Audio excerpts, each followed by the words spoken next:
हाँ तो बच्चों, हम लोग अब इस चौथे एपिसोड में देखेंगे कि F=R/2। ये ऑप्टिक्स का रिफ्लेक्शन चल रहा है, उसका एपिसोड 4 है। इसमें अब इसको प्रूव करने के लिए हम लोग एक अवतल दर्पण पहले ले लेते हैं।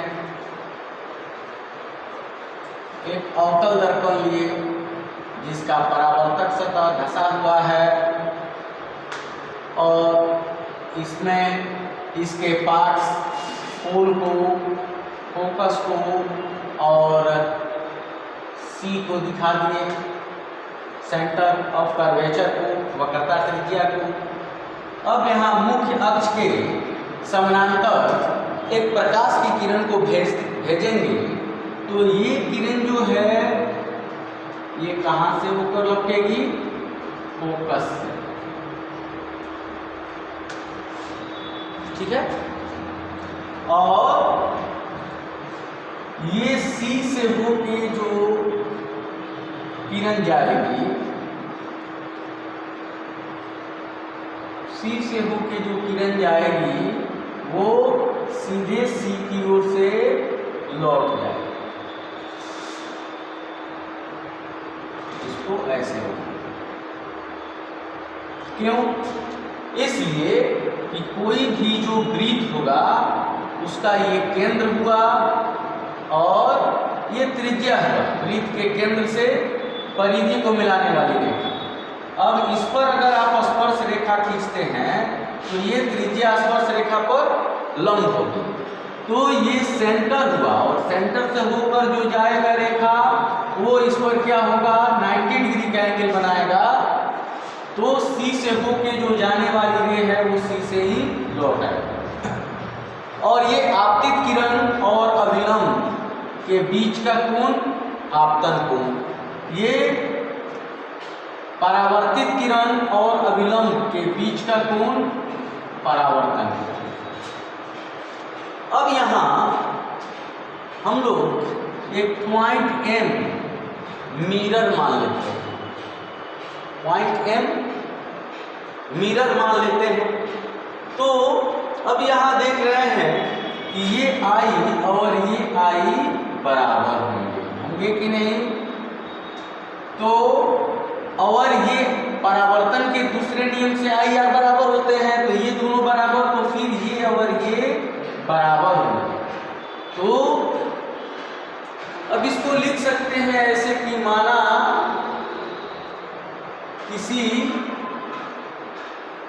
F फोकस दूरी वाले, F फोकस दूरी वाले एवं F फोकस दूरी यानी P से F के बीच की दूरी स्मॉल f और P से C वक्रता त्रिज्या स्मॉल r। तो माना किसी फोकस दूरी वाले, F फोकस दूरी वाले एवं R वक्रता त्रिज्या वाले अवतल दर्पण के मुख्य अक्ष के समांतर जाने वाली किरण दर्पण से परावर्तित होने के बाद, दर्पण से परावर्तित होने के बाद फोकस से लौटती है। ठीक है। तो चित्र की ज्यामिति से, चित्र की ज्यामिति अब क्या देख रहे हैं कि दो कोण बराबर हुए एक त्रिभुज में, इसका मतलब कि वो समद्विबाहु त्रिभुज हो, है ना? तो ये एम ट्रायंगल MCF में अब I के सामने की भुजा MF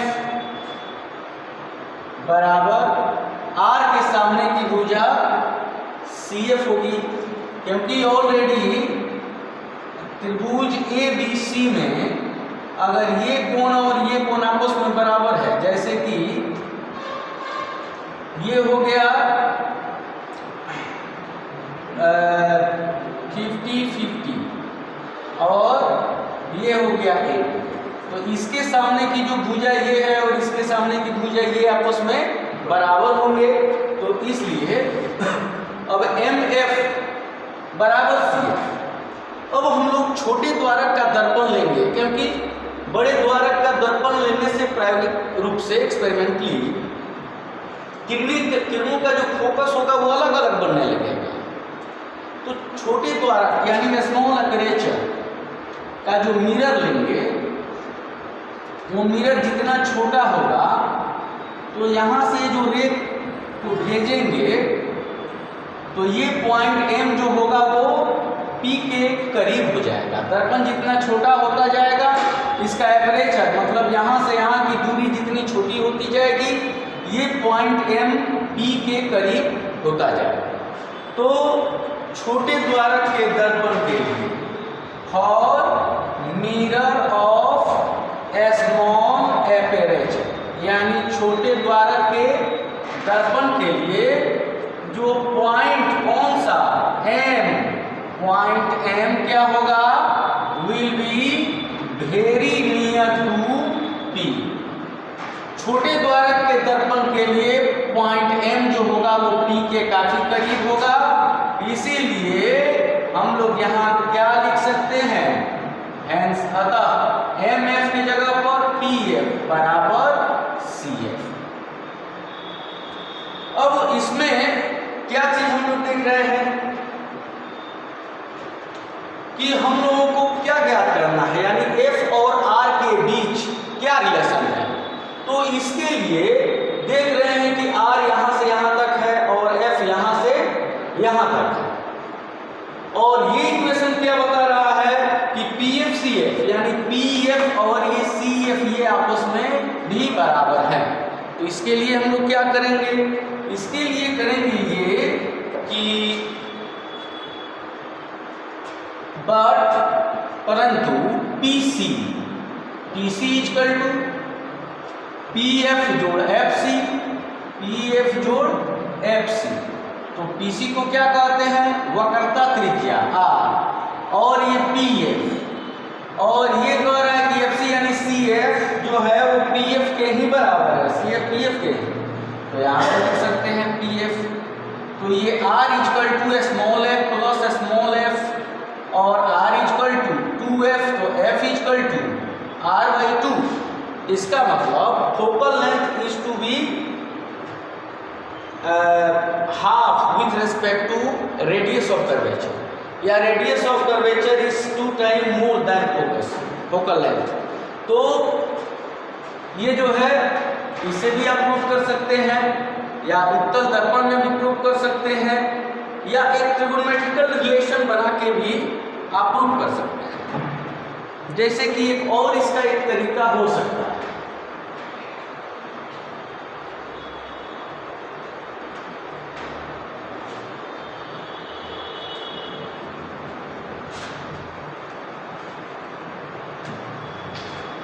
अब यहाँ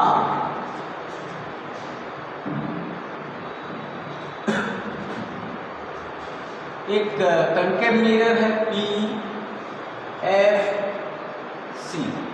तो अभी जो हम लोग देखे थे कि प्रिंसिपल एक्सिस के पैरेलल जो रे आएगी वो फोकस से आएगी, ऐसा एक्सपेरिमेंटली देखा गया है। और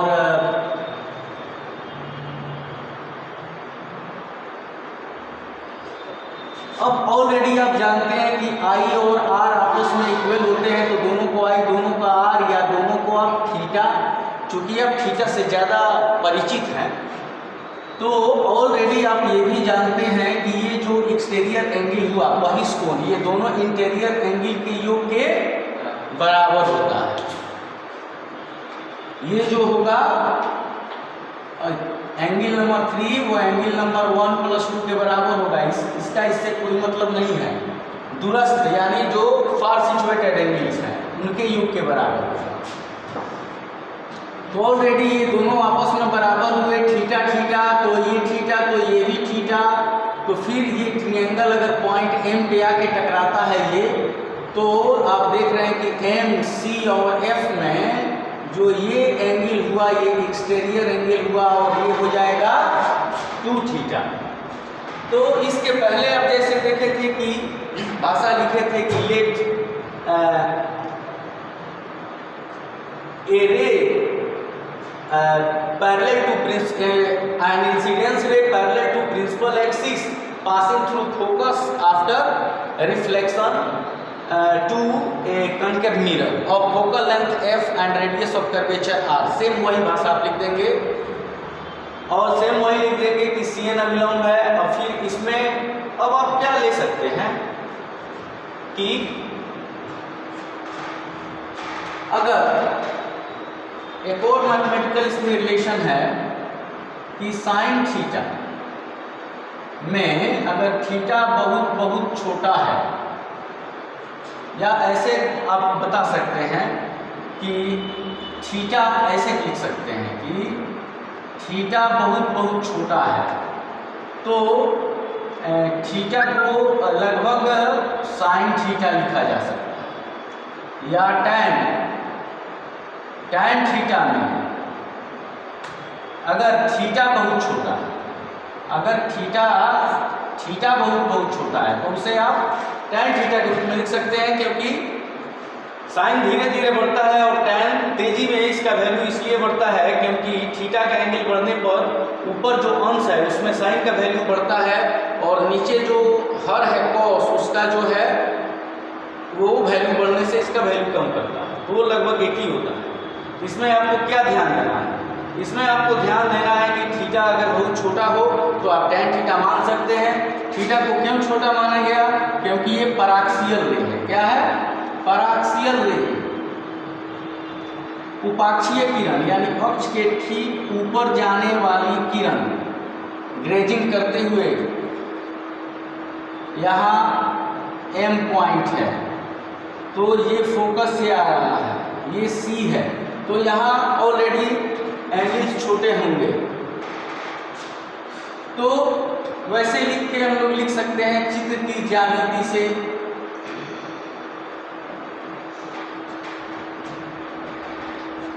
from geometry of figure. Geometry of figure से आप क्या लिख सकते हैं कि अब यहाँ पे आप एक लंब दे सकते हैं n का मतलब नॉर्मल, एक लंब खींच दिए क्योंकि P ऑलरेडी था। तो अब एक दो त्रिभुज यहाँ पे लिए जा सकते हैं। कौन कौन? MFN और MCN। अब इसमें छोटे एंगल्स के लिए इनका टैन के रूप में रूपांतरण किया जा सकता है, या टैन छोटा है तो उसको थीटा के रूप में इक्वल किया जा सकता है। तो इसमें क्या कर सकते हैं? इन ट्रायंगल MFN में tan 2 थीटा tan = P/B। तो आप जानते हैं कि कोई भी राइट एंगल ट्रायंगल है तो 90 डिग्री के सामने H, थीटा जहां है उसके सामने वाली भुजा P है। अगर थीटा यहाँ होता दिया गया तो ये परपेंडिकुलर हम लोग मान लेते हैं। तो P/B में MN, अब बाई B में ये तो 90 डिग्री के सामने H, तो FN यानी FN।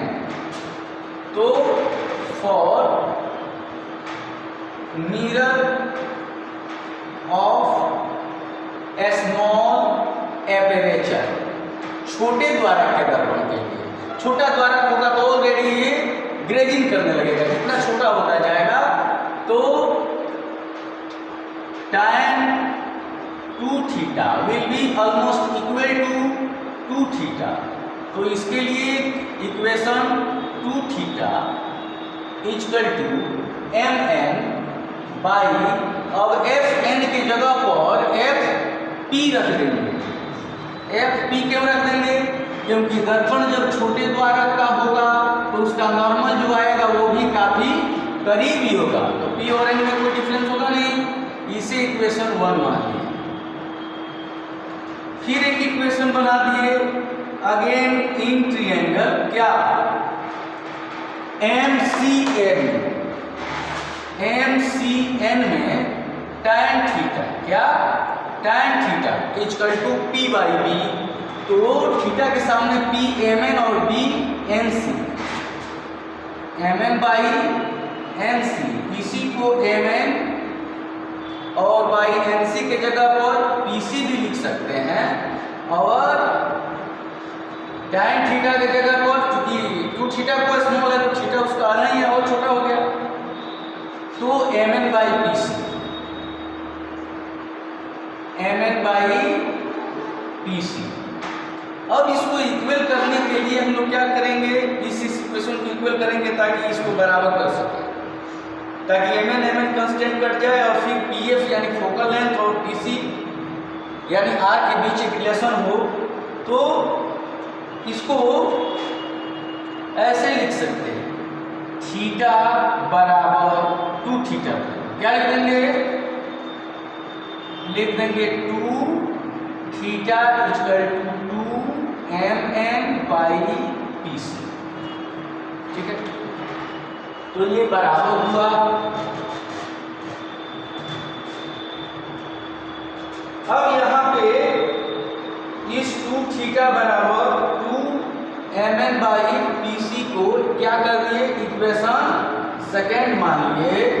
अब दोनों इक्वेशनों को समीकृत करने पर, यानी दोनों समीकरणों को जो है इक्वेटिंग बोथ इक्वेशंस, दोनों समीकरणों को समान करेंगे। पहला ये, तो इधर बच गया mn/FP और इधर बच गया 2mn/PC। तो mn से mn को कैंसिल कर दिए, और अब यहाँ पे 1/FP यानी PF फोकल लेंथ, यानी 1/F इक्वल टू 2/PC यानी रेडियस ऑफ कर्वेचर, वक्रता त्रिज्या, यहाँ से यहाँ FP चाहे PF फोकल लेंथ और PC रेडियस ऑफ कर्वेचर, तो ये हो गया R। तो ये R इधर चला जाएगा तो ये 2F हो जाएगा, और वहीं F इक्वल टू R/2 भी लिख सकते हैं। तो ऐसे भी इसको शो किया जा सकता है। उत्तर में भी एक वीडियो बना दिया जाएगा। ठीक है, अब अगले एपिसोड में हम लोग इसका एक वीडियो और चिन्ह परिपाटी के संबंध में